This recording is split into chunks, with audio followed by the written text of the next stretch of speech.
Happy Thursday. Today is September the 7th, 2023.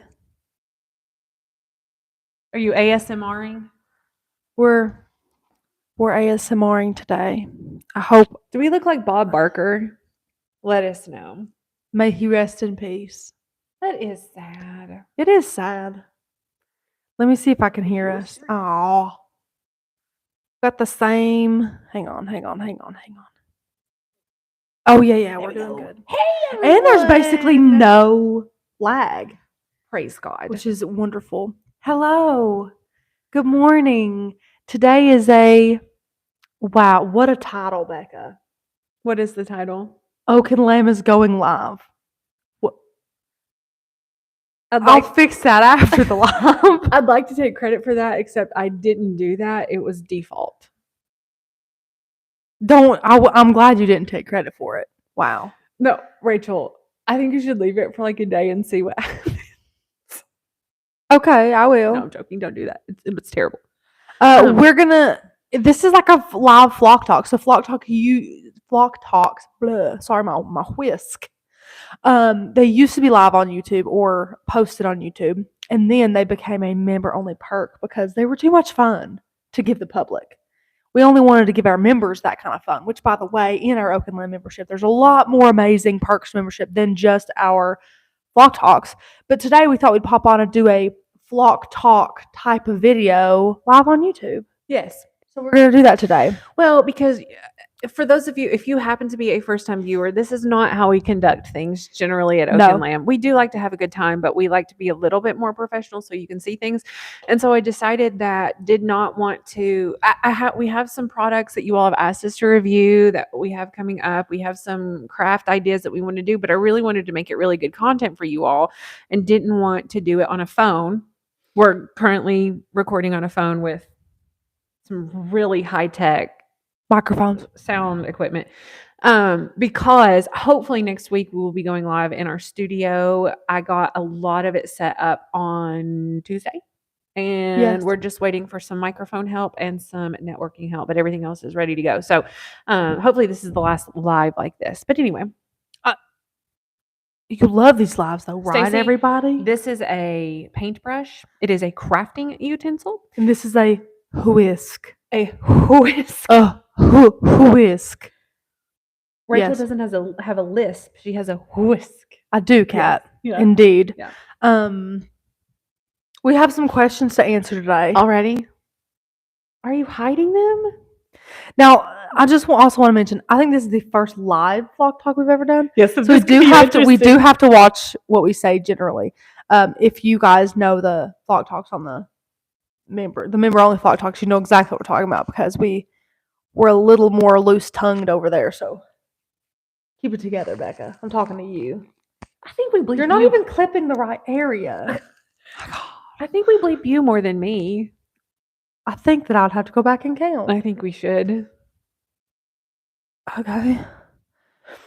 Okay, this one is, some of these are like statements that we're just going to talk about. Some of these are questions. Some of these are like and or. So the first one is why you should never take on a food challenge. So like hot dog eating contest, pie eating contest. Like why is that not a smart thing to do?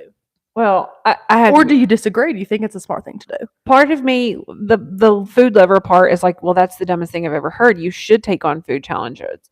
The other part thinks it's kind of disgusting to shove that much food in your mouth, not taste it, and then like gorge. And listen, I've weighed 330 pounds in my life. I know what gorging is about. And I'm not judging so much as like, I just want to enjoy food instead of just shoving it down my throat. It disgusts me when I see food eating contests. I can't watch it. I used to watch Man vs. Food on the Travel Channel with that Adam guy. Was his name Adam? Not important.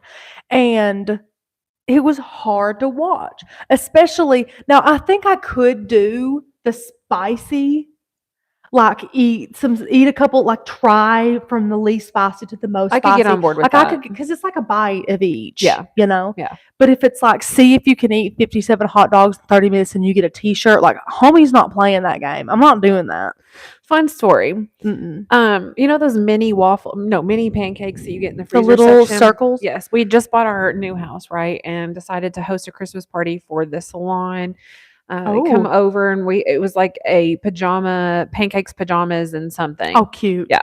And so Mark gets out like a massive stack of those and was like, "Do you think I could eat these? Do you dare me to eat these?" We're like, "Yeah, whatever, do it." Well, he chokes.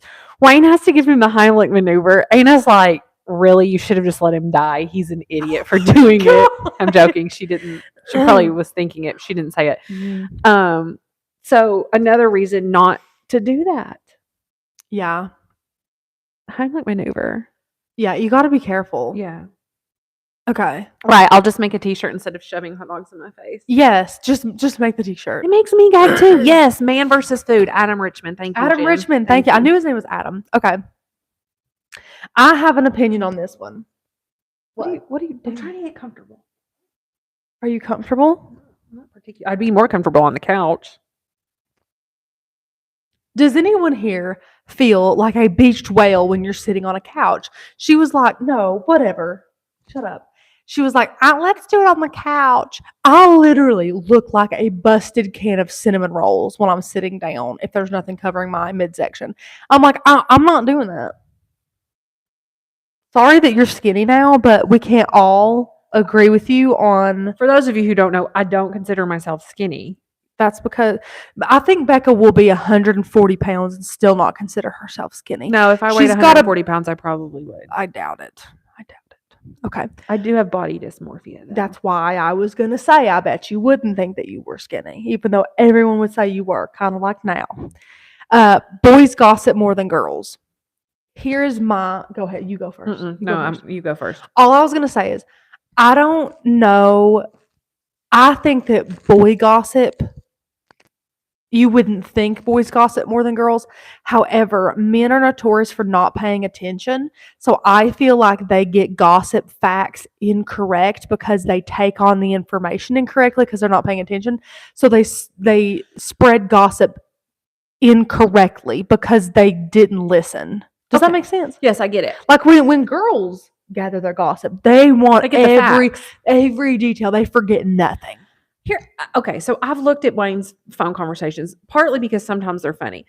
Other times I'll look at them and I'm like, you guys are idiots. Guys are just idiots. A lot of what they say about other people is just making fun of them in an ugly way, not a funny way. An ugly way. There's a difference.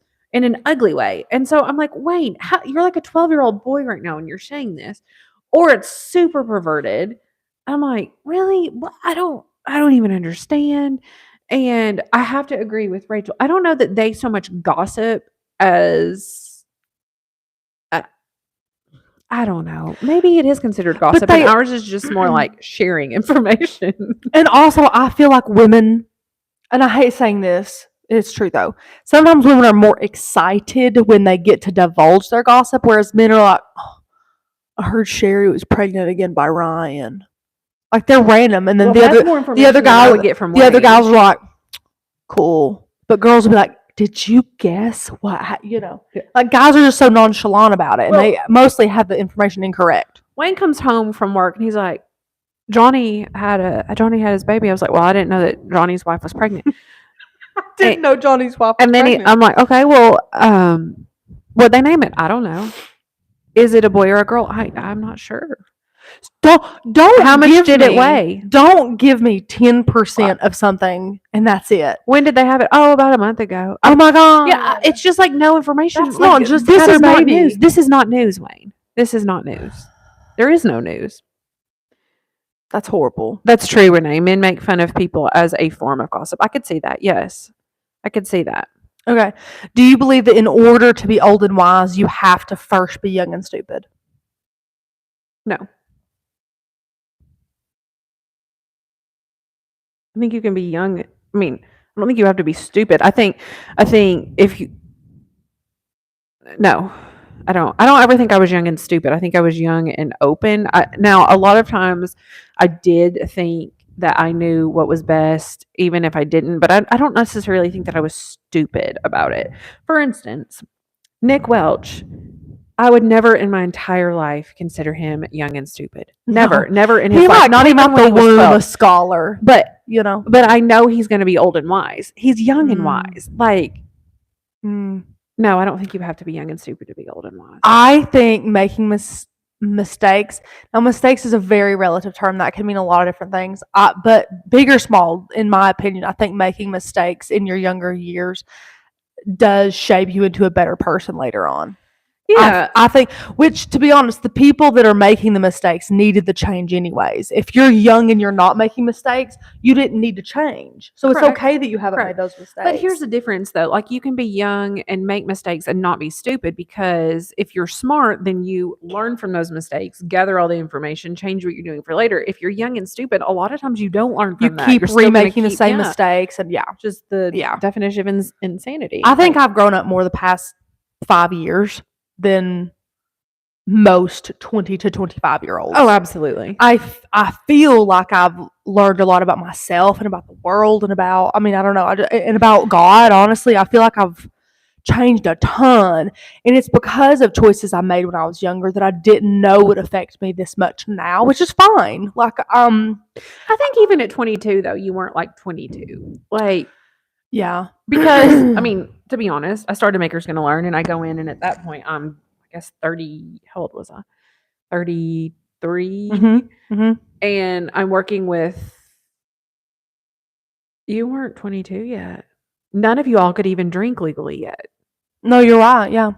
So quite a bit younger than me, and I was concerned, not because I thought that I wouldn't be able to mesh. I just typically, I had managed younger people at the salon, and their work ethic was just not the same, and they weren't like driven and self-motivated and all those things. And so I had that fear a little bit that I'm going to end up pushing these people, which was not the case at all. And Rachel, I never considered her to be 12 years younger than me, or 11 and a half, or whatever we are, years younger than me, because she just never acted that way. Like, she was always responsible, always had a sturdy, good head on her shoulders. Like, That's sweet to say. I feel like you're either that way or you're not, though. And I think that comes with being wired. Because, I think siblings can be super close in age, raised by the exact same parents the exact same way, but one's a little more rebellious than the other. And it just comes with the way that God has wired you. I gotta fix my hair. Oh, dear Lord. Okay. Next question. There you go. Thank you. Do you believe that we cannot lie, or that we can lie, but our facial expressions cannot? I believe that, for me personally. I've never been, if I ever lied, I don't think I've ever lied to you, but if I ever do, you would know it instantly. I'm a horrible liar. I'm a horrible liar. I have a really good poker face. Not me. Not me. I truly believe that I can lie, but my face cannot. Anna's face cannot lie. Anna's eyes give everything away. They get like this. They bulge out of her head. Yeah. This is just a statement. Nothing sucks more than when you're in the middle of an argument and you realize you're wrong. Oh. That does, especially when you're like half an hour deep into it and you're like searching through old text messages, or you're digging in your car for something, and then you're like, oh no. And depending on who it is, I'll still fight. Like, well, it depends on what the argument's about too. Like, I think in my maturity, I, at this point, can stop and be like, you know what, I am so sorry. You are totally right and I'm wrong. However, depending on what mood I'm in and who I'm arguing with, I'll argue it to the grave. Have we ever argued? I don't think we've argued. No. Not about anything like that I would consider an argument.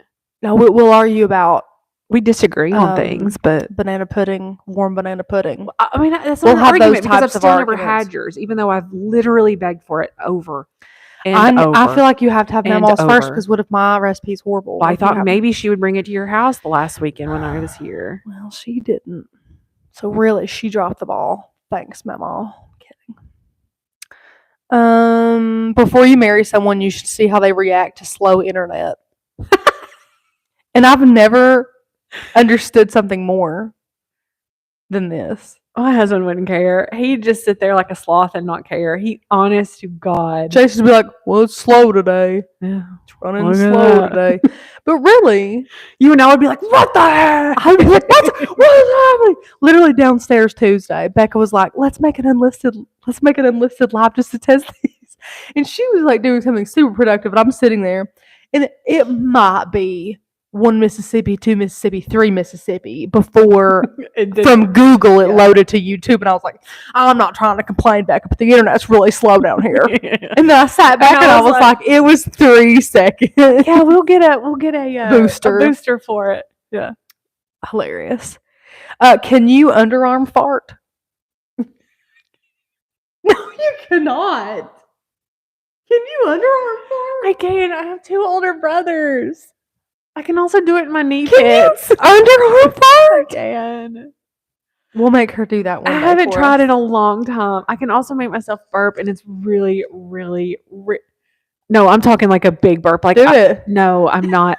I won the burping competition in 7th grade. I was the only girl who entered. Of course, you remember this. I can sing like almost half the first verse of "I See Skies of Gray," Skies of Blue, Red Roses. That song, because I sound just like him when I do the burp.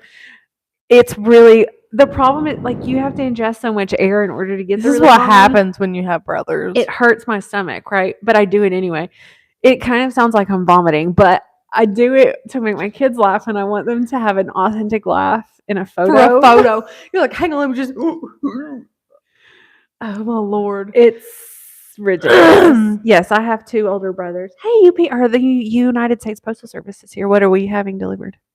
What aren't we having delivered, Becca? More furniture today. We're very excited. You know how much money I've spent in the past couple weeks. I looked at my bank account today. I was like, Rachel said, "How much has my home decor cost you?" Because every time I'm like, I need that in my house, or I should change that in my house. You don't want to know.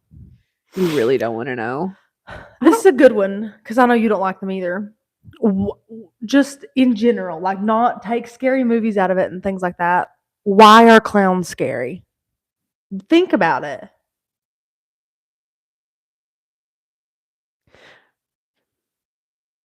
I don't really know. I mean, they're hiding behind something. I feel like they're hiding, right? Mine is the demeanor, because as soon as someone wants to be a clown, like we're talking like children's birthday or fair, they have to switch to a little bit abnormal, inhuman type of body language and things, and that's what freaks me out. I don't like things that look like things that don't act like the things it looks like. But does that make any sense? Like if a cat stood up on its back legs and started walking like a person, that's freaking creepy. Yeah. Just like a clown, it's a person, but he's like not acting like a person.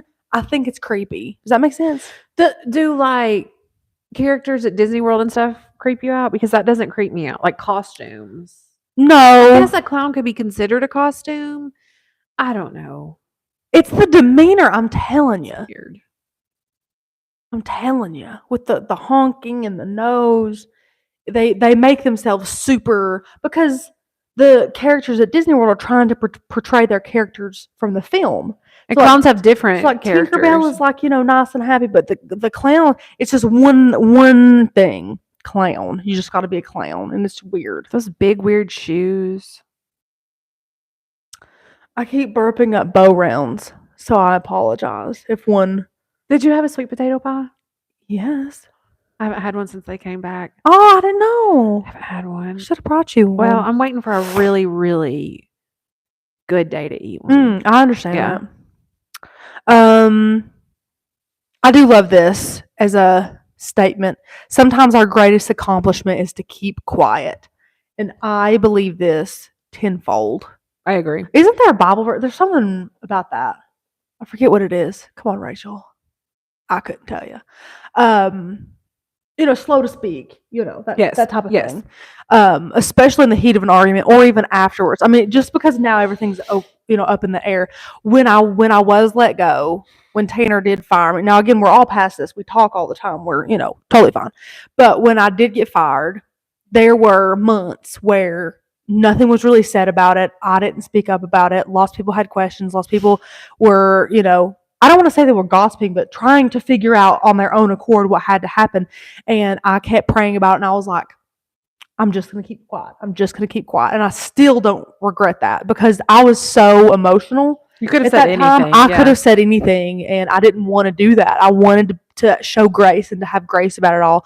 And I've carried that through the years, honestly, because when something happens or when, things don't go your way, honestly, keeping your mouth shut, at least for the time being, is the best thing you can do until you at least calm down enough to like have a clear mind about something. It's so hard for me too. It is so very, hard. very I feel like difficult. I'm better at it than I used to be.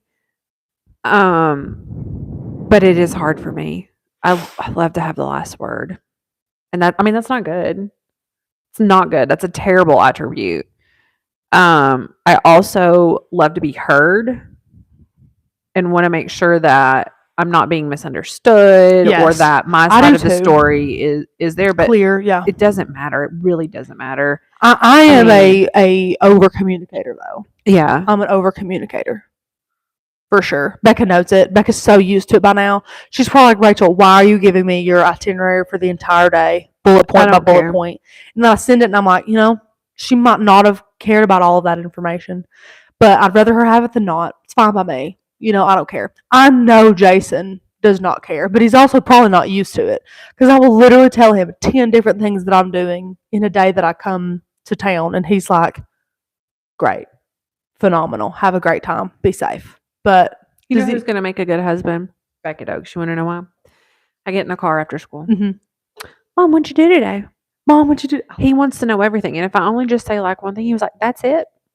Or he'll ask like why. Like he genuinely cares about what I've done. He wants me to name everything. Like he wants to know what I ate. He's so sweet. I do love that. Women will love that. I know. Either that or they'll hate it. I mean, I think if I were married to that, I guess it depends your personality. Because I would love it. Because he's hella cute though. I mean, I think I could look past it. That would overshadow a lot of negative attributes. So not like he has any. What did he say to me? Oh gosh, I should have written it down. You got to know Beckett. He doesn't have a lot of words. He's just not a kid that has a lot of words. But he knows most songs word for word and most movies word for word. Yet he's a man of few words in day-to-day conversation. It was how he phrased this whole thing. I'll have to ask Anna how it was. Oh, I'm mad. I knew I should have written it down. He said something about like, okay, I've done that, so now shall I play my Nintendo? But the way that he said the thing before, I can't remember. It was so funny. So funny. Mom does love details. She said, I want to paint a complete picture and give way too many details. See, that's Mom how I am. does love, I think Mom gives more details than you do. And there's nothing wrong. I appreciate that. I don't wish a lot of things differently about my husband because Jason is, to me, perfect. However, when I'm like, I haven't seen him all day, and I'm like, how was your day? Good. I'm like, did you get all the warranties filed, all the bills paid, and all that stuff? Because I know what he does on the particular days of the week. Yeah, got them all done. I was like, what else did you do? He's like, I ate a steak for lunch. I'm like, that's great. Did you have anything with the steak? No. Like, so just a plate of meat. He'll answer you. You just have to pull the because he doesn't care. It's not like he's annoyed. No, he just gives you the answers, and it reminds me of Joseph too, because Joseph gives you the bare minimum, but he doesn't know that he's doing it. But I'm like, Jason, like, tell me about it. Was traffic bad? Did you trim your nails at work today? Are you having any problems with any employees? Like, was someone parked in your parking spot? I know you hate that. I'm like, how was your day? And he's like, I was good. How was yours? And I'm like, that's not. If Jason starts a conversation and actually like engages in it and gives like descriptions and stuff, I'm like, it's rare. It is rare. You have to soak it in when it happens. Does he tell you the next line in the movie before it said? Not before it said. No, he'll say it along with it. He is the kid. It's very interesting. I've talked about it before. Have you guys heard of the book 8 Great Smarts? It talks about the different ways that people are smart, because not everybody is book smart, not everybody Yes. is body smart, not everybody is like, I mean, just all these different smarts. And Beckett he has an incredible sense of direction, which is like, it's like a weird superpower. We'll be driving along, going to this campground. I've never been there. I've only been to this other campground one time. We're passing an exit. He's like, "Hey, Mom, that's where we go to blah, blah, blah." And I'm like, How does he possibly remember that? That's the exit for, and I'm like, And I look at Wayne. He's like, "It is." I have no idea. I have no clue. I'm the one driving. I have no clue. He can get you if he's been one time, and it could be a year and a half, 2 years, whatever, past it. Mhm. We were going to Wayne's mom's house. We don't see her hardly ever, honestly. And we were going there. It had been probably 18 months since he'd been to her house, and the intersection where you turn looks completely different than it did the last time. And he's only been there 3 times ever. And I wasn't even paying attention. I was going to keep going because it didn't look familiar to me. And he was like, "Oh, that's where you turn to go to Mimi's." And I was like, it's just very interesting how different people are smart in different ways. So his is that way. And then also movie lines and song lyrics. It's insane. I love Beckett. I haven't read the book yet, but I've looked into the eighth grade smarts and all that, and because it makes you feel better about things because I'm not very book smart, academically I'm not very smart, but if there's one thing I can do, I can organize, I can think. Like this morning I woke up and I'm like, okay, I need to take a shower, I need to wash my hair, I gotta get Charlie ready, but he puked in his car seat, so I gotta put his car seat cover back on, so I probably need to do that before. I like to do stuff like that and not just fly by the seat of my pants. I'm puke in his car seat? Yesterday, yeah, it was horrible. Had to stop on the side of the road and strip him down. Then I'm like, what am I supposed to do with this car seat covered in puke? Nothing but strap him in and truck 30 more minutes home. And then the whole car smells like vomit. Then I yank the car seat out. Well, it's raining because that's stupendous. So Jason grabs the vomit covered child and I couldn't get the car seat cover off. Jason had to do it. I couldn't do it. Because it has all those clips. I couldn't do it.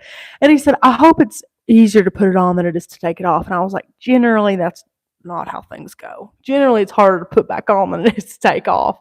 Especially if it's been washed. So I looked at him and batted my eyes, and I was like, can you put that car seat cover on here this morning? And he was like, yeah. So he goes downstairs, and he's down there for like 20 minutes. And I'm like, Charlie, let's go see how he's doing. He's sweating, he's putting it on, but he's just quiet as a mouse. He's got music playing on his phone. He's like super late for work, gonna be late dropping David off to school, but he doesn't care. He's just putting that on there. He's like, all right, can you put it in the car again? And I was like, yeah, I can put it in the car. He's like, all right, I'm gonna go take a shower. I'm like, bless you. Like, Charlie. It'll be the same. I'm like, please don't puke again in this car seat. That was horrible. Our kids, I don't know. He did just eat a full cup of popcorn chicken from Walmart. Oh, sometimes he ate too much. Sometimes it doesn't sit well with you. It's called the 8 Great Smarts. 8 Great Smarts. And Joseph is doing great. He's a busy bee. Mowing season is about to slow down. Thank goodness for him. So maybe he can catch a breath. But he's doing great. How many boys did you have a crush on growing up? Now, you know what I mean. Like, not just had a crush on. How many boys did you have a crush on? That many, huh? I've been around a while. I was about to start naming them, but I was like, more sounds too small. More sounds too small. 4. Okay. Yeah. I would say 3 or 4. Oh, you showed me that one. 3 or 4 little. Look, she's like, again, now like he did. Morristown's a small town. There's not a lot of prospects around here, especially when you look the way I look. I also went to a private school that had 50 people in it at the time. Yeah. I went to a private school as well. Prospects are 6. I forgot about 2. She's her list has grown. They were always older too, like quite a bit older. I should have known. You should have known. You should have known. Okay. What are they saying in the chat? Did you both grow up in Morristown? Yes. We did. We did. If only we were born in the same decade. Are you friends with any of them on social? I'm friends with all of them on social media. I think I am. No, one of them I'm not. I think I am. I don't think he has social media. But now these were crushes as in like back in my day, you barely even talked to your crushes. You just admired from afar. Oh, I talked to mine. Shocker knowing you. Big shock. You know what my mom did with her crushes? She would go to Moose Pool down by, where TWRA was. Mhm. It was just like a pool in the town, like a community pool.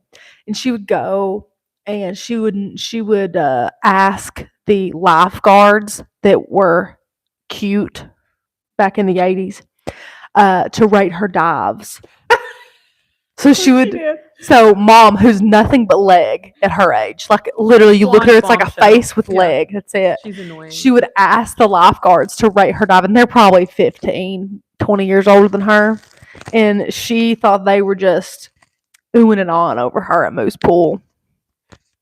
And then I think back and I'm like, we weren't so different, Mom. It's just what you do when you're little like that. Hilarious. My mic isn't doing well. I should have gotten a whisk too.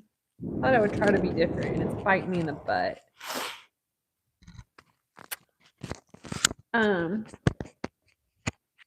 Why did you laugh when I said I went to a private school too, Megan? Because she's talking about that you were homeschooled. She actually did go to a private school. I did. Too, but she was also homeschooled. Because homeschooling is very private. Well, it sure is. Yeah. It's as private as you can get. I was homeschooled from kindergarten through 7th grade, and I went to private school 8th grade through 11th grade, and then was fork. That's a great idea. A fork. Rachel has pretty forks too. I do have pretty forks. And then I was homeschooled again on my senior year. Didn't open a book that senior year. But I still passed my ACT after taking it 6 times. ACT. What about when your kid's teacher is hot, Lorraine? How are those PTA meetings? Oh, listen, I'm not above flirting. I don't care. It's part of my personality. You mean with that FedEx guy? I did not flirt with him. No, she did not. Yeah. What he did. It's so funny. A rash? Like Lorraine said, need help in class? Lorraine. Right? Kat, I did take the ACT 6 times, and I'm not ashamed of it. I'm not did a you test. Really 6 times? 6 I thought times. It was only 4. No, 6 times. I'm not a test taker. That was a lot of anything timed. Really, really, I don't do well. Well, which I wasn't medicated. I am now, but I still don't love time thing. Because see, here in this house, for instance, we have a security system, correct? Well, I have this little key fob thing that I can press a button on, but it's kind of like random if it wants to work or not. I don't know why. So I have to press the garage door opener and then back in the garage, and then I have 30 seconds from when the garage door starts to open to run my butt in here, run over to this keypad and press in and then it starts to screech at you. Yes, Becca. Who set that time limit? It's set. They said it. I think we can change it because that's ridiculous to me. I agree. Especially if you're unloading the car or getting a child out. There's no way you have to have that button. Or if you're like me, because I do have their garage door opener, but I don't park in their garage. So I'll park, leave my kids. Too. I know, leave my kids and everything in there, and then I open the front door with the key go back. and turn the alarm off, and then go back. So yeah. We need to change that. It needs to be at least 90 seconds. I agree. 90 seconds would be much better. Much better. Anyway, I'm sorry. No. I was done. This is a funny one. I've never had a blind date. Kind of. No, I mean, you knew it. I think blind is like you don't know anything about people. I think so too. Because I was going to say Jason was like a blind date, but not really. How would you get rid of a very boring blind date? Like if the date was dragging on and you didn't have like a time limit, what would your excuse? Like, would you go to the bathroom, like make up an excuse and come back? Or I would text my sister and tell her to call and make a diversion, and she would and say, "Hey, Lori is pregnant, or Lori's went into labor, and you need to come watch the kids," because that's exactly what happened with me and Anna. And you'd be like, Lori, yeah. I'll be there. Lori had a hysterectomy, but nobody knew. You know I'd call you, right? Yeah, I wish you would. I actually kind of hope that I would be on the date with you. Maybe I could get a table and then I could like faint a heart attack or something, and then you could you could like take me. Yeah. Oh, hi, Beck. I didn't know you were here. Let me take you to the hospital. No Yeah. time for chit chat. Gotta go. Boring blind date guy. Yeah. Lorraine said, just say I gotta go. Bye, Felicia. Bye, Felicia. Yeah. Renee, my husband, has the phone app, and Do you not have access to it? Rachel loves apps. This is the problem. Oh, this is good. I didn't know about this, Rachel. I didn't know. So- Did not know. I no longer feel sorry for you. I don't think I can gain access to the app. I doubt that. That's what Jason told me. Did you lie? Jason is lying to you. There's no way you can't have access to that app. So there's a problem in our marriage. It's that when I got my car insurance, he got 10% off if I downloaded an app that watched how I drive.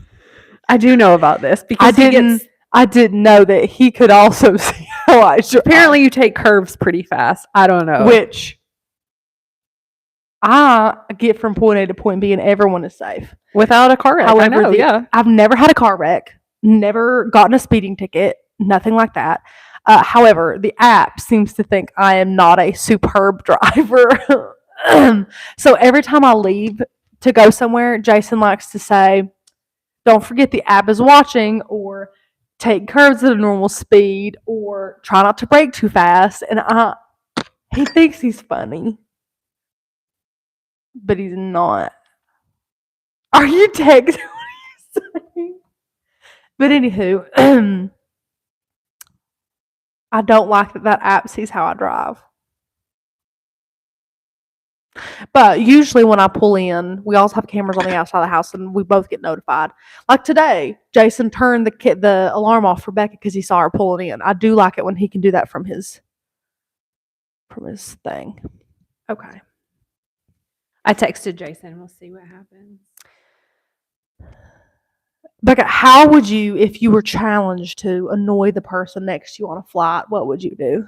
Like you or the actual person? A person. But if you were asked to, if it was like, hey, annoy them. Not that they want to be annoyed, but that's your job is to annoy them, what would you do? There's so many ways I could do this. I'm really good at this. In fact, I know. That's why I wrote this question. I've 18 years of practice annoying my husband in various ways. I like to give him wet willies.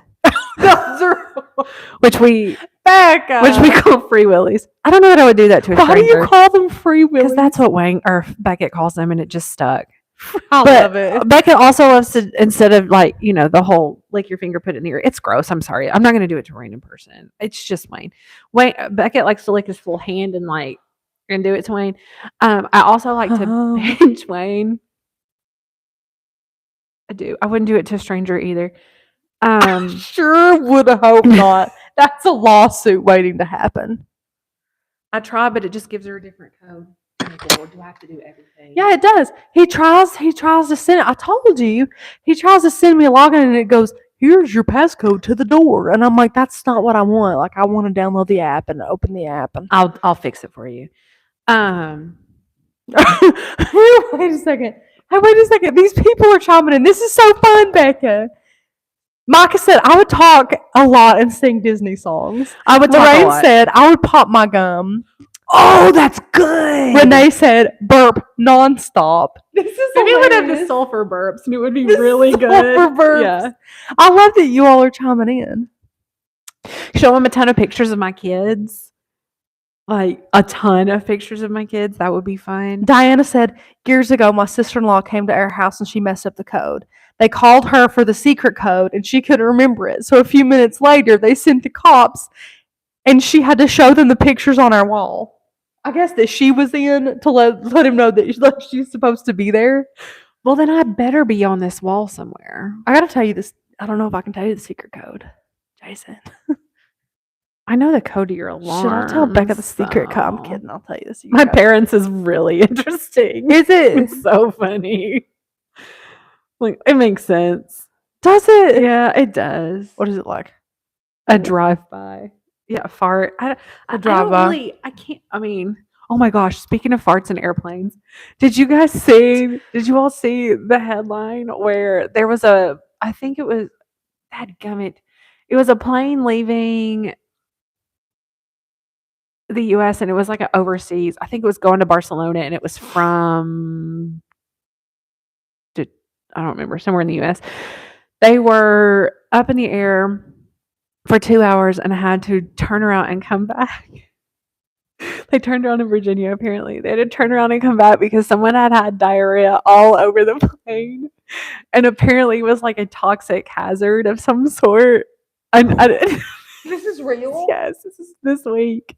Could you imagine getting on a plane to Barcelona from the US and having to come back because someone had pooed all over like, I feel bad for them. I'm not making fun of that person. No. You can't control that thing. I understand. You can't control that thing. But oh my gosh. Biohazard. Could you imagine being the person who, like, so many people know it's you. You would feel terrible. I would feel terrible. I would want to crawl in the toilet on the plane. I'd only ever one time, as an adult, pooped on myself, and it was actually with Becca. That's it. That was the only time. And see, after that, I brought underwear and pants to work. You pooped on yourself twice. Have I? No, you threw up. That was a throw up. That was a throw up. Yeah. In front of Rachel, getting my eyelashes done. Super pregnant. I threw up, and the throwing up, what do you call that? The straining made me also pee all over her $7,000 massage bed. Sorry, Rachel. And you're still friends. And we're still friends. They stick around. Stick around. Did you have any other whoppers of a question? Nikki said, if you were kidnapped, what's the reason they would bring you back 2 hours later? Her mouth. You've met me, right? It's her mouth. They'd be like, get this woman out of here. We'll go find someone who's easier to talk to. She's not it. I love this question because I can't think of any. What are super personal things you should keep to yourself? That's a problem, honestly. I literally talked to Becca about my ingrown pubic hairs. There's nothing. Now, the Oaken Lane members have watched me get a Brazilian wax. It's over there if you haven't seen it. I don't know. I can't think of anything. I swear. It's a problem we have. I don't really care about it. Honestly, I don't care. Now, there are things that I tell Rachel and my close friends. I'm not going to get on YouTube. Of course. And specifically, probably because we'd get our monetization taken away and all of that. But like, if you were here, I might say it to you. I don't know. I like, life has so many things. And now this is about myself. I try not to talk about other people's business. Yeah. But for me, I'm just an open book. Like, I don't, for one thing, what if like me talking about my mental health or my body dysmorphia help somebody else or this or that makes you feel like you're not alone because no one will talk to you about this. Like, especially mental health, it was such a taboo subject for so long. Yes. That people felt like they were alone. They didn't know what to do. Mm-hmm. Taking medication for it seemed like a cop out, especially if you're a Christian. In the Christian community, it's like, oh, if you rely on God, then you shouldn't have anxiety and blah, blah, blah. And I get that, and I get that aspect of it. But like, people opening up about difficult things and taboo things is really, I feel like it's just really therapeutic for some people. Now, some people, it's a trigger and you need to run away from it. So just be cautious of that, I guess. But I don't know. I also feel like a lot of people who are influencers on social media like this, it can be easy to keep things under wraps that might be large. Like a family member's passing or a divorce or like whatever you want to do. But for my type of personality, there's a lot of peace. I can sleep better at night when I know it's out in the open.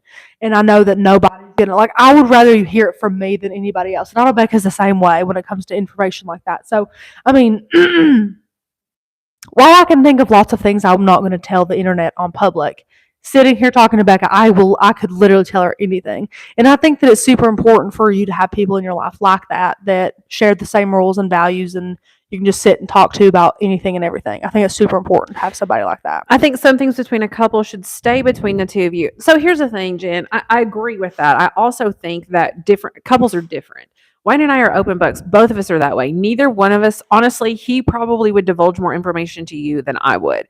I think some things that are private and again are sort of taboo, like we dealt with infertility for 6 years. How does that affect your sex life after? Like, those are things I think that need to be talked about. Again, know your audience, know who you're talking to, but some people would think that that is a very private thing that shouldn't be talked about. I disagree. I think it should be talked about. I think it should be normalized. I think how did we work through that? How did somebody else work through that? Like, we'll help people work through that more quickly. So I mean, there are nitty gritty specific things. No, absolutely. Nobody deserves that information. But I think that there are topics that should be spoken more about, and speak about them candidly, absolutely. But normalize it.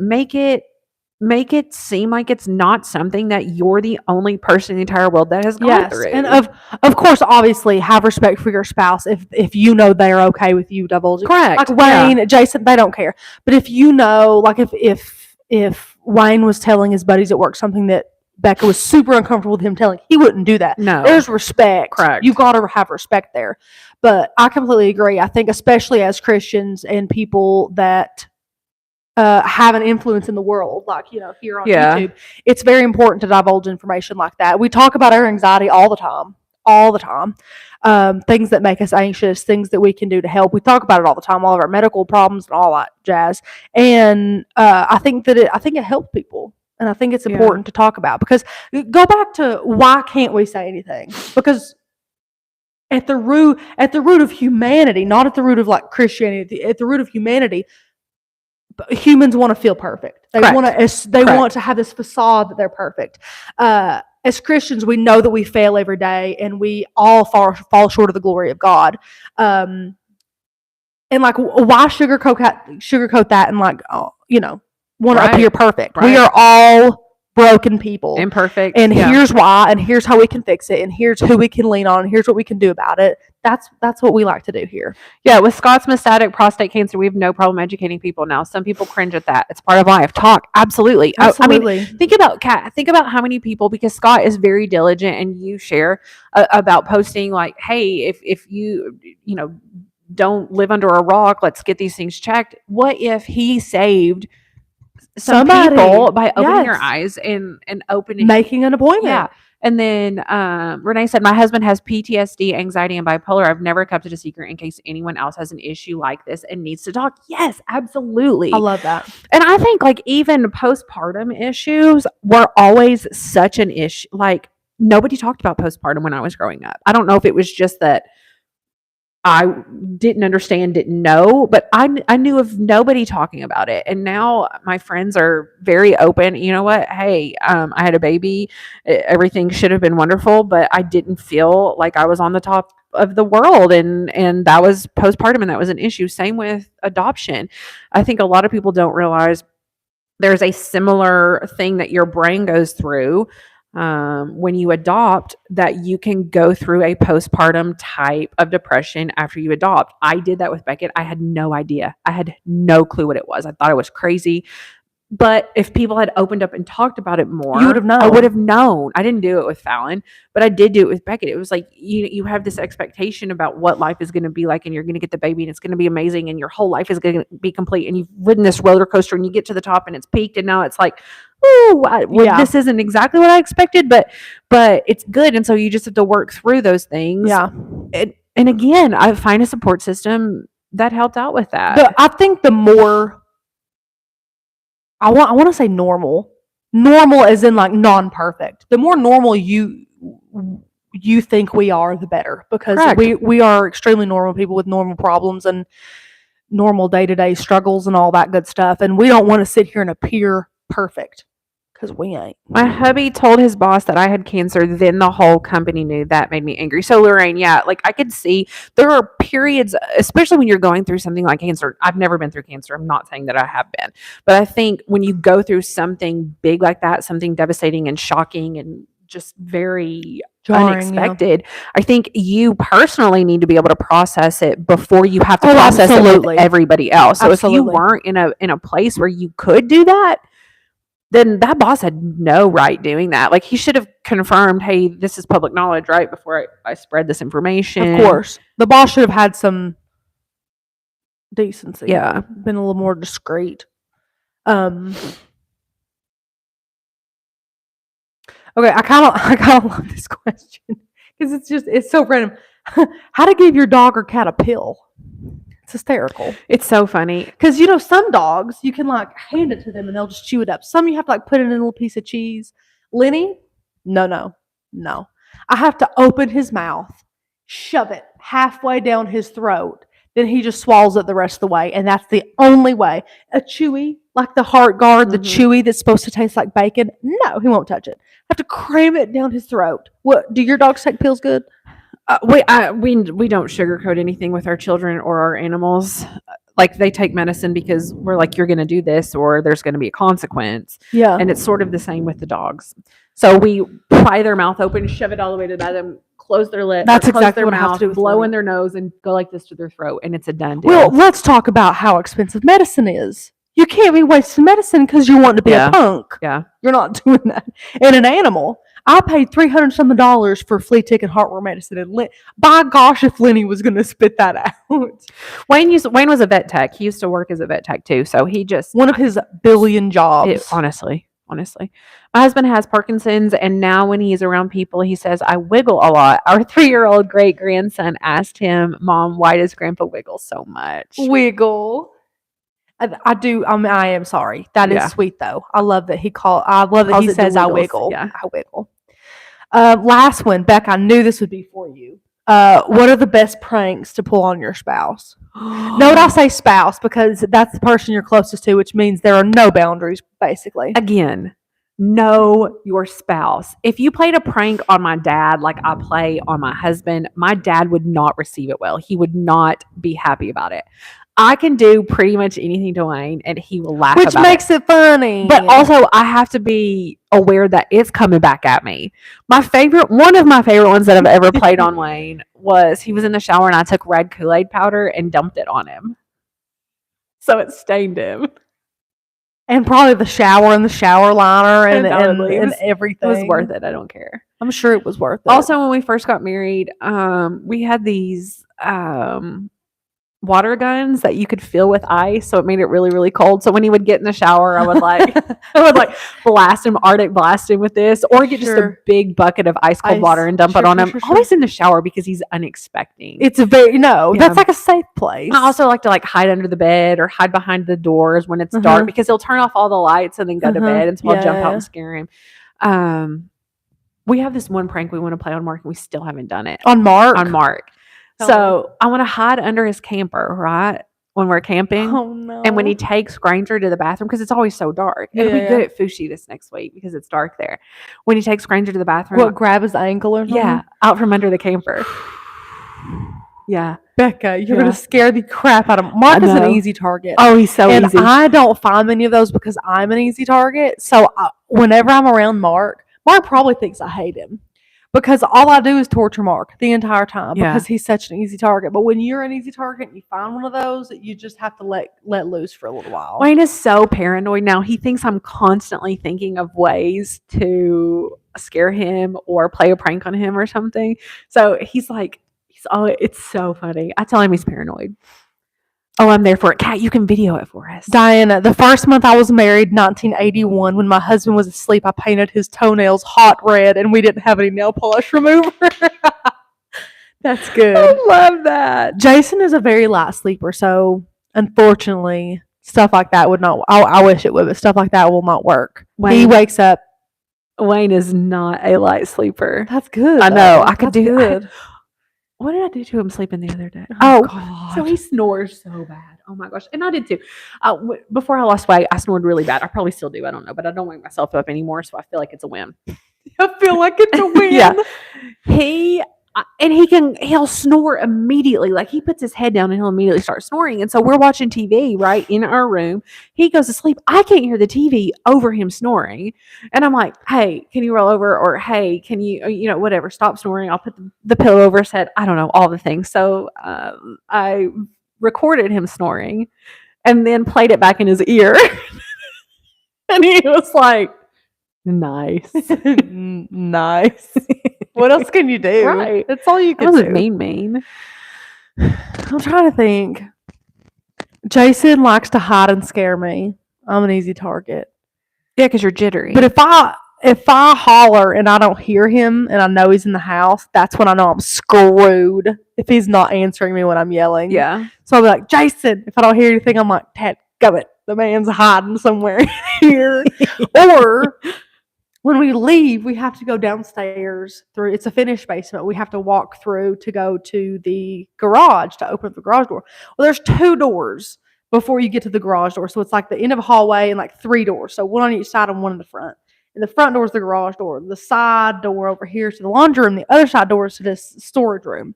Well, it's pitch dark right there. So he likes to hide in those rooms and scare me when I'm walking by. Mean. One day I got a towel, right? Wet the end of it. Whipped him with it. He said, payback's a B. And I was like, oh, is it? You know. Well, he gets up, gets an actual bath towel, wets the end of it. I'm screaming. Because my thing is, too, it's kind of like I did it, not hard. Right. He's going to do it hard. So much harder. It's going to hurt. Yeah. Wayne's left welts on me. He's like, come here and take it. I'm like, I don't want it because it's going to hurt. He's like, you did it to me. I'm like, it's different. I'm like, but I'm just a woman. It didn't hurt. This is gonna hurt. It's funny. I mean, honestly, if you can't have fun with your spouse that, like, I know some of you are thinking, "Oh my gosh, they are so childish," but I feel like those are the types of things it is that just. And it's in the midst of a teenager about to go to football practice and a 1-year-old taking a nap and dishes being washed. It's in the middle of a busy day, a busy work week that you find these pockets of peace, these pockets of happiness that you're able to just kind of let loose for a minute and feel laugh. Super young and laugh and then kind of sets the tone for the rest of the day. I love doing stuff like that. Hi, Kathy. She's just getting here. Jane, thank you. Our mics. Mine changed out in the middle because my first choice was not great. Mine's been great. Yeah. Well, yes. I have lots of ideas, but Doug wouldn't appreciate any of them. I don't know, Mom. Just try them. Try them here and there. Don't do any that hurt him because he does not love that. And also don't put snot or boogers on him because he really hates that too. But I don't. He has some aversion to it. Not that anybody really wants to be coated in those, but whatever. I was about to say I'm not sure anyone would pick that. Russ and I have had marshmallow wars before. Shoot marshmallows with a slingshot. Mom, you could do that. Shoot marshmallows at him. He wouldn't hate that. He might think it's funny. Or plant like a rubber snake somewhere. Dad's terrified of snakes. Is he? He is. I don't mind snakes. I hate snakes. I don't know. I just love stuff like that. I love it. Wayne loves it. Wayne loves it when I do it because he says that he loves the way when I get that twinkle in my eye, like when I'm being mean and mischievous. He's like he loves it. Yeah. Yeah. How is the O&L space coming? It's coming really well. I got all the cameras set up on Tuesday. Oh, they're very professionally installed. They look phenomenal. There are 2x4s involved. Yes. The backdrop is we're finished, I think Saturday morning. Aiden and I are going to come hang it. And then all we have left to do, I have to try to figure out the microphones down there, which I've asked for help for. So if I can't figure it out, then Fred and Donnie are going to come do that. Some backup. Sorry, I'm looking out the window. You've got a friend over there. And then a little bit of networking, meaning for some reason, I got our switchboard connected to our computer, but it won't go live. So I'm not really sure. It could be the internet connection down there and that we just need a little booster.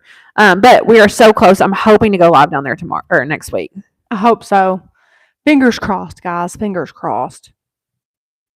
You should call it OL&W. Yes, that's funny. Actually, we got an email from a member asking when we would put a web in the logo. I said, "Oh, it's spooky season. That would be a good time to just throw in a little web." Throw in a web. Which now we forget. Don't forget, guys. I'm the ampersand. Oak and lamb. I am the and. We can make the and webby. I'm the and. Yeah. I'm the glue that holds the oak and the lamb together. That's true. Me. She's the buffer. I'm the buffer. Yeah. Yeah. When I was a teenager in youth group, our leader, Joyce Ann, was terrified of snakes. One year for Easter, we had a big outdoor camping event, and the guys brought rubber snakes to put in her sleeping bag. I would die. I also hate snakes. At youth group, no less. Oh, please, you do the best stuff at youth group. It's so true. Yeah. You're like, the Lord would approve of this. Yeah. Let's put some rubber snakes in her sleep sack. It's perfect. Jesus made snake. Jesus made some. Oh, come on. Well, guys, that's all the questions I have. This If has you been guys, so fun. I really have enjoyed this. me too. They've all said they want more like this. I like so I it. guess maybe next time I'll hold the fork and you can hold the I whisk. don't know. Maybe we'll get more creative. She wanted a banana, and I'm like, you She know, had no bananas. fresh out of those at the house that we only live at a couple days a week. We have a bottle brush. So Could use a bottle brush. bottle brush. We could find some toys in Charlie's room. That'd be fun. A weeding tool. We could clip it to the end of a weeding tool. That'd be fun. Does he have like a? I'm partial to this whisk. I like the It's whisk. got a good handle to it. It's nice and sweaty now. I like all those. Where'd you get those? Amazon. Did you order $25 the for all of these. Knife set. I did. That gorgeous knife set. Excited. The crock I have, the utensil holder's gold, of course. It'll look great. An internet extender. Yes, we absolutely are. Where do you see yourselves in 3, 5, and 10 years? Oh, that's a sweet question. 3 years. I hope we're still honestly just thriving here. I mean, we have so much space. Yeah. I hope that we're thriving here. By 3 years, of course, I hope that we're all here full time. Anna is here full time. Maybe we'll even have an intern or two, or some great teenage prospects that want to learn a little bit about the business or something like that. By 5 years, I want to have open studio where we teach in Absolutely, studio. that'd be wonderful. Yeah. Maybe not even the space downstairs, but like a different No, not here. space. Yeah, no, it won't be here. No, I mean like we leave this here, yes. but just have a space just for the public. Yeah. Like the public comes, we host stuff like that. That'd be super fun. Is your space here bigger? Yes. It's almost 5 times bigger. Yes. Good math. Good math. Another baby. I'm not sure which one of us you're talking to, but grand scheme will probably have Lord. Oh, and I say this genuinely, Lord only knows. Literally, Lord only knows. But I mean, if it's his desire for this place to have 10 children while Open Lamb's happening downstairs, then there'll be 10 children running around everywhere. I mean, and I haven't really talked about this. We have Sammy, who is a non-custodial placement, which means we are guardians of him. He is not in state custody. We were asked by family to watch him. We still don't know what's happening with that. Whatever God wants, we're here for long-term, forever, or short-term, and he goes home. We still don't know. But in the process, we had talked about wanting to foster when the kids were older, like when the kids were out of the house. And then Wayne and I are just thinking about it, since we've gotten him, it really is right now is a really great time to do that. The kids are at a great age just for doing younger children, like infants and stuff like that. So in the process, we decided to open our home to fostering. So we took the 10-key training, finished that on Monday. We have our first interview for home study. And then I would say in the next 4 to 6 weeks, our home will be open, and we could end up with another kid. Again, it could be long-term, forever. It could be short-term. Just, you never really know with foster care. But we're going into it just wanting to be whatever God wants us to be for the family, for the child. So for us, yes, we are totally open to more children. And super proud of Becca for that. As for me, biologically, I don't think I want any more kids. Jason's the same way. Yeah. So, is the lake house only for weekends and holidays? Oh, we're just waiting on furniture. Which it's all been ordered. We're just waiting on it to come in. Yeah. We're getting more today. Master bed frame, little things like that, and then we're probably gonna scoot on in here. The houses are about an hour apart, so it's really not that big, but for now, it's weekends and holidays, which is great. Does Anna have a chance to adopt her baby? Dana, he is also a foster kiddo. Bio mom and dad are trying to work the parenting plan. I'm not really sure. I mean, it's all yes and no. We just never really know. If you mean does she want to, she would absolutely adopt him. Yes, she would absolutely adopt him. But it's a waiting game and have to see what happens. Are you going to get a taco truck to park on your street? Too bad they don't drive around like ice cream trucks. Maybe we Kathy, should I'm call telling you. around and be like, so this is a business. Yeah. Like, this is a business. If you could come and park, we'll make it worth your while. We'll free some tacos. I don't know. Yes. Yes. We are going to starve to death here. We're going to starve to death here. We'll just have to be creative and We will. proactive. And Yeah. There's not a lot around here. maybe your husband can just come home and bring us food. That'd be nice. Instead of the Price is Right and his nap, he can come bring us lunch. Yes. You're really making him seem like he's 65. It's okay, though. He watches The Price is Right at 11 o'clock every single day. And then he watches the 12 o'clock news while he eats something. Usually a plate of meat or something. And then he takes a nap. Are there age limits on fostering? Can us old people foster? Renee, I love this question. Yes, you can. Absolutely. As long as you have a home where they can come and be loved and there's space for them and you take the classes and you're willing to follow all the things, you can be a foster parent. And I think you would be amazing. Also, something to consider if you don't think that you could take on a foster kid full time, there's also something called respite care. You still have to go through all of the training that you would with foster care. But basically what happens is if you're a respite only home, then me as a foster parent, maybe I have a kid who is difficult. And I just need a weekend kid free, or if I'm going out of town and I need a weekend kid free or something like that, then I can contact my caseworker, say, hey, I need some respite care. And they would contact you to watch the kid for the weekend or for a night or for something like that. And so if for those of you who would be interested in helping out with that, that's a really great way to do that. Also, I know Isaiah 117 houses are everywhere now. There may not be one in your area. I don't know. But if there is one in your area and you want to plug in, that's a great way to do that too, to volunteer with them, to sit with kiddos who are in transition going to another house.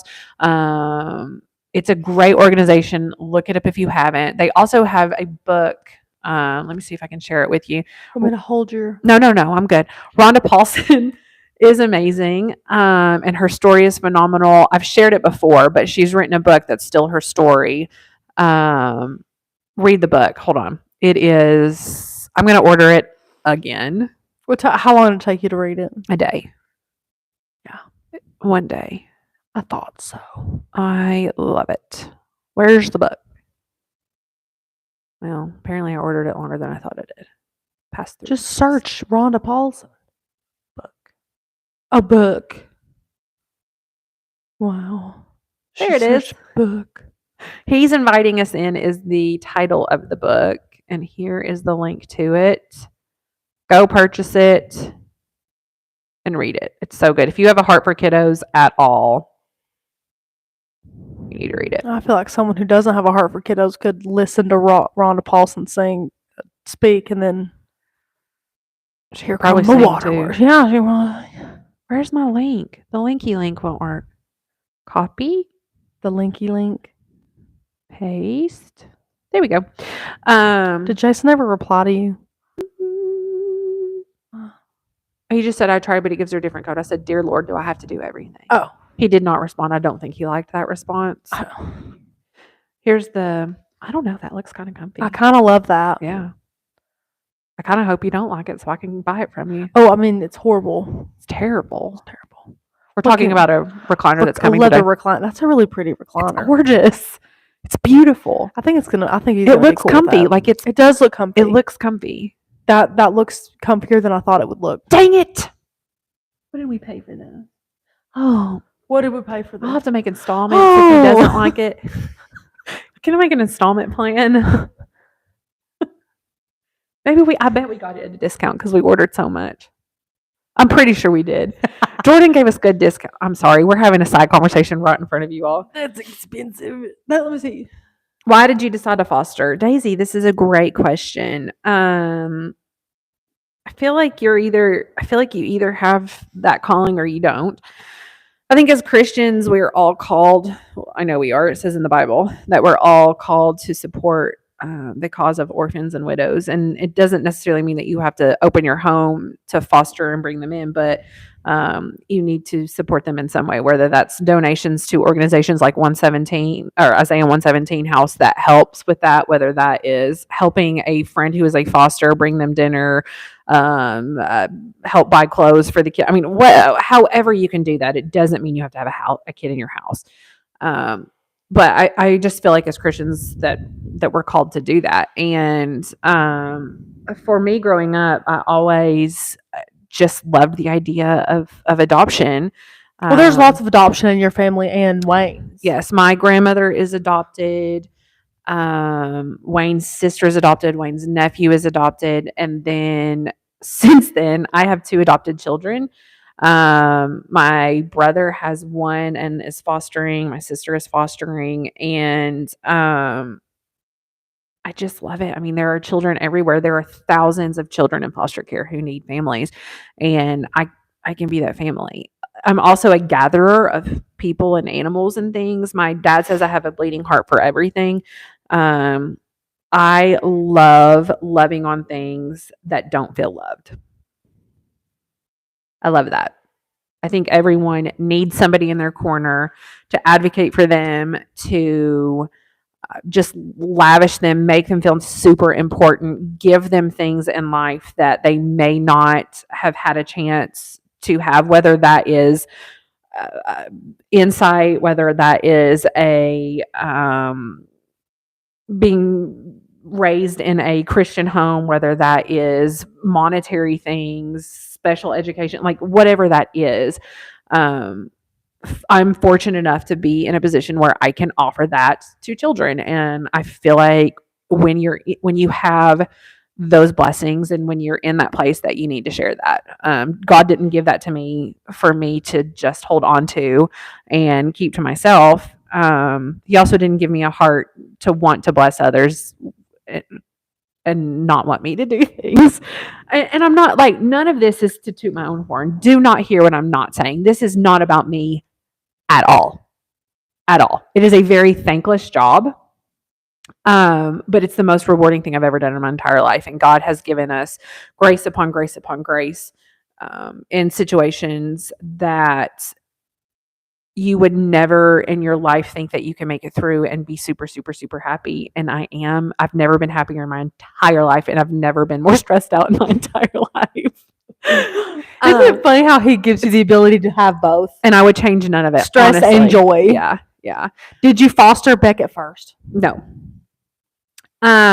Beckett's biological brother was adopted by Wayne's best friend at the time. And he was the second from this biological mother to be removed by DCS. And so we knew the pattern, knew the history, and approached the biological mother when she got pregnant with Beckett and said, we would love to adopt this baby. She said yes. She is bipolar. It was back and forth. Went the morning of, with her understanding that I was not taking the baby home. She had changed her mind again, but still invited me to come be in the room. It's just a whole very interesting situation. So I was there when he was born, and then she decided she wanted to tell everybody she didn't know who I was or why I was there. And so I didn't see him for 9 days. She gave temporary custody to somebody else. We were moving on with life in a very, very terrible way. And I would just sit and pray and cry and say, okay, what else do you do? Okay, literally, God, I trust you. I trust you. I thought this is what you were telling me. I thought this was the direction. I was wrong. Whatever you're doing, okay, let's go. Let's do this. And then after 9 days, I got a phone call from her, and she said, meet me at this place at this time, which happened to be after hours in a judge's chambers. And she signed him over. And so he's 10 now. He's 10 now. He's 10. Yeah. Yeah. And absolutely drop dead gorgeous. Oh my God. He's so gorgeous. So gorgeous. Every single time I see him, hi, Rachel. How's baby Charlie? That's what he says every time. He's so sweet. His heart, honestly, his heart Yeah. is huge. I don't know if I could foster. I would get attached to minutes and never want to give them back. How do you work with that? We could do a whole live on foster and all this adoption. It's hard. I think, I mean, even going in, I'll just be honest, even going in to Sammy's situation from the very beginning, I was like, okay, whatever we need to be for this child, let's be that. He's going to be reunified with family. Yes, I have fallen head over heels in love with this child. If he goes home, it will rip my heart out. However, if he goes home, I know that that's the plan that God has for him. And there is some comfort. There's a lot of comfort in knowing that, and because I've lived my life thinking that what I was choosing, the plan that I had, was the best plan. And then that got derailed and God did all this amazing stuff over here. And looking back, it's so much better than what I was thinking anyway, because I've lived that. I know that if he is removed, that whatever he has for his life and whatever he has for my life is better than what I'm imagining anyway. Again, it will be terrible. It will suck. I love this child like I love Beckett and Fallon. But that's just part of it. That's part of it. When you open your heart to love someone and love someone in that capacity, you're also opening your heart to hurt, and to pain. And it's part of it. I think if you go into fostering specifically, the primary goal for foster care is to I can't even say it, to reunite the child with the family. If you're going into fostering, that should be your mindset. Yes, you're going to love them. You absolutely are going to love them. It will hurt sometimes. Sometimes it will work out that they stay with you forever. It's just what you do. There's nothing magic about foster parents that make us not hurt. I wish I could tell you differently. I don't know what else to say. I get mad when I think about it. I like not to think about it. As a former foster parent, I discovered that I needed a month to grieve in between foster kids. Yeah, Sandy, I would say, my brother specifically has had has had several placements, and they just spend some time in between to process and grieve before they'll accept another kiddo. And that's all you can do. It just, no one talks about the friends and family either. Yeah. That kid. It affects you all. My heart beats for that baby. And my son loves that baby. And he walked in here, Sammy walked in here today, was like, Charlie? Where's Charlie?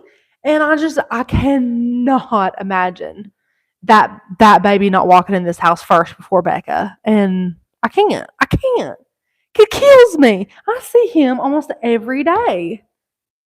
He was a little roly, busted can of biscuits baby, and now he's like with no words and no walking. No words. Yeah. And he has blossomed into such an incredible kid. And I disagree with Becca when she says there's nothing special about foster parents, and that I think that God. I mean, there is a lot special about Becca, but the way that she's able to open her home and open her heart and wake up every single day and go to bed every single night knowing that one child in her house is not hers forever or might not be hers forever, there is an absolute superpower that comes along with that. If you foster, if you've adopted babies, you are a superhero. I don't care what you say. I'm telling you, it's just God. It's God. It's really, and I'm not saying that to belittle it. Like, it's true. It's big. Like if it like he's God, the only one that can give you that, to give you the grace, to give you the stamina to do it, to open your heart, to open to make the way, to do all the things, which is why I wholeheartedly think that it is a calling as Christians. And if we answer that calling, if we obey God, then he gives you those supernatural, the supernatural grace, the supernatural natural. It's true. Provision. It is supernatural. It is. For you to be able to love him like your child, but in the back of your mind, you know that he might not be yours forever. Correct. There's something that because you have to have a little, it's crazy. And see, that's the thing too, is some things in life we don't have to understand. We just have to know that that's what we're supposed to do and then do it. We don't have to know all the whys. We just have to trust, to have faith. Would it ever be possible to stay in touch with Sammy if he does get reunited with his bio parents? So I have known Sammy's biological family for almost 20 years now. So there would be some in touch. Yes, but I don't know for his sake. I don't know how visiting and different things like that. I just don't know. It's, child based. Because, yeah. I don't know. And I don't know if in circumstances where they're so young, you do have to think of the child first. I mean, Right. Just think of him right now. Think of Sammy now. I mean, he's been with one person for over 9 months. Mhm. Whether he goes back or whether he stays forever, if he goes back, it's going to be an adjustment because this is what he knows. This is the life that he knows because of a good foster care system that placed him with Becca. So, I mean, afterwards, visitation or, Becca visiting him, and I mean, there's a lot to think about. Diana asked, and your daughter is his sister too, right? Yes, Fallon is Beckett's biological sister. Their biological mother is the same, father is different. Again, bio mom got pregnant, actually wanted to abort Fallon and asked for someone to take her to get an abortion. And the person she asked was like, I mean, that's up to you if you want to do that. I'm not taking you. But just so you know, Becca and Wayne would want this baby. And then it was the same thing again, back and forth. Yes, she can have him. No, she can't.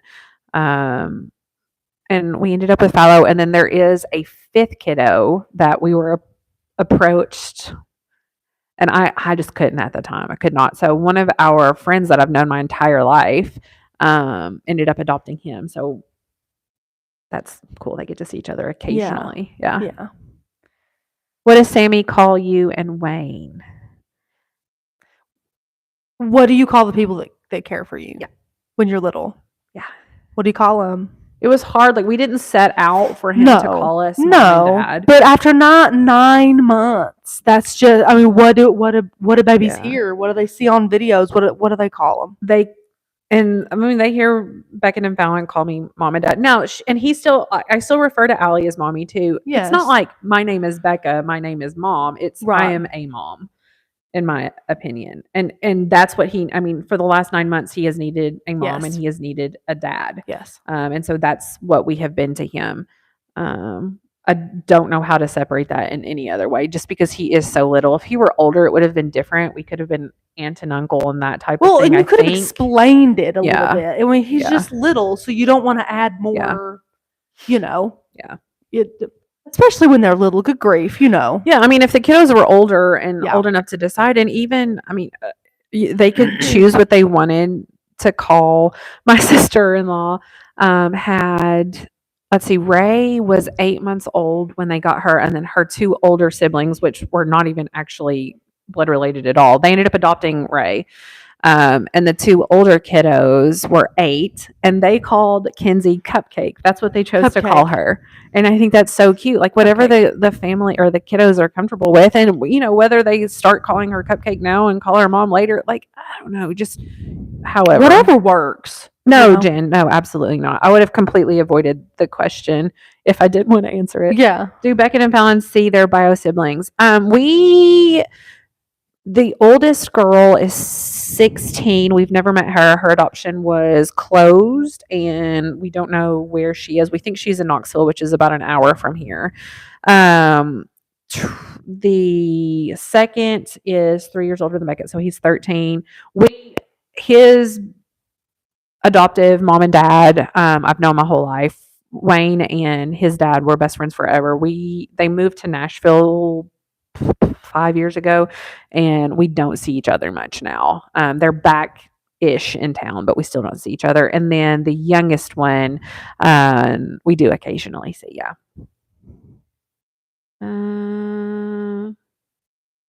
Anywho, this has been so fun.